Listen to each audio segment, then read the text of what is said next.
میں اس ملک کا رہنے والا ہوں، میں لیفٹ کا ہوں یا رائٹ کا ہوں، لیکن میں اس ملک کا رہنے والا ہوں، اس دھرتی کا رہنے والا ہوں، اور کوئی باہر سے آئے اور اس پہ قبضہ کرے تو پھر جب جو کوئی لڑے گا وہ اپنی آزادی کے لیے جو لڑے گا اس کو ہم کیا کہیں گے؟ یہ ایک سوال پیدا ہوتا ہے۔ اب افغان تو اپنی جو ان کے اوپر ڈومینیشن آئی، کہ پہلے رشینس کی طرف سے فوجیں آئیں، پھر امریکن کی طرف سے فوجیں آئیں، اور پھر دنیا بھر کی فوجیں آئیں، اب وہ اپنی آزادی کی جنگ لڑ رہے ہیں۔ وہ مولوی ہیں، وہ داڑیوں والے ہیں، انہیں ہم دہشت گرد، پہلے ہم انہیں مجاہدین کہتے رہے، پھر دہشت گرد کہتے رہے، لیکن اصولی طور پہ تو وہ اپنے ملک کی آزادی کی جنگ لڑ رہے تھے۔ اس پہ غور کیا کبھی کسی نے کہ وہ کیا کر رہے تھے؟ بلکہ وہ افغانستان تو انہیں کا تھا نا میرا تھا، نہ آپ کا تھا۔ وہ سن آف دی سائل تو وہی تھے نا۔ اب ہم ان سے بھی کریں نہ کریں، ان کی فلسفی کو مانیں، نظریے کو مانیں نہ مانیں، لیکن سن آف دی سائل تو انہیں ماننا پڑے گا نا ہمیں۔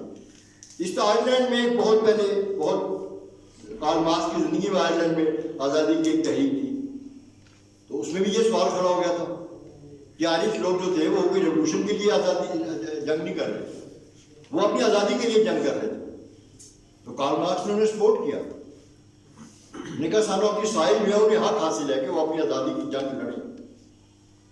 ہم انہیں کچھ نہیں کہہ سکتے کہ یہ اپنی آزادی کی جنگ لڑ رہے ہیں، یہ کیوں لڑ رہے ہیں، ہم ان کے نظریے کو نہ مانیں۔ اسی طرح رشین ریولوشن ہوتا ہے 1917 میں۔ اب روس کے سارے عوام جو ہے وہ ایک ریولوشن برپا کرتے ہیں، ہسٹری کا ایک بہت بڑا واقعہ ہے، لیکن پوری یورپین ورلڈ ہے باشمول امریکہ کو اسے ایک دہشت گرد ریاست قرار دیتی ہے۔ وہ کہتی ہے یہ دہشت گرد ریاست ہے، اس کا وجود صفحہ اصلی سے مٹا دینا چاہیے۔ یہ ان کے صدور جو تھے انہوں نے بیانات دیے، انہوں نے اس پہ تحریریں لکھی، کتابیں لکھی، لائبریریاں بھر گئی ان کتابوں سے کہ یہ دہشت گردوں کی ریاست ہے۔ تو لہٰذا یہ ایک بڑی ٹرمنالوجی ہے، ایک بڑا سوال ہے یہ۔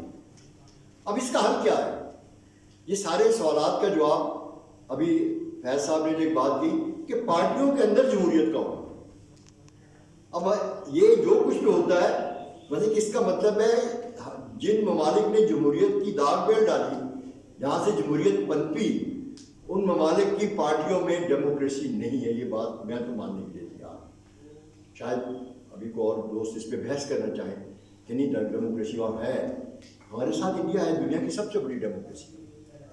اگر دیکھا جائے تو منو بھائی ایک جملہ لکھا کرتے تھے کہ دنیا کی سب سے بڑی غربت کی سب سے بڑی جمہوریت، دنیا کی سب سے بڑی آبادی ہے، سب سے بڑی غربت بھی بنی ہے، اور سب سے بڑی جمہوریت بھی وہ کہتے ہیں کہ ہماری ڈیموکریٹک پارٹی ہے۔ لیکن وہاں پر بھی کٹو والوں کے لیے ہوتی ہے، مطلب کہ بہت سے لوگوں کے حقوق جو نہیں دیے جاتے، مذہب کے نام پر بھی نہیں دیے جاتے، اور ہیومن رائٹ کے نام پر بھی نہیں دیے جاتے، اور ایک کٹو والوں کے لیے ہوتی ہے۔ کبھی آگ لگ گئی، کبھی مار دیا، کسی کی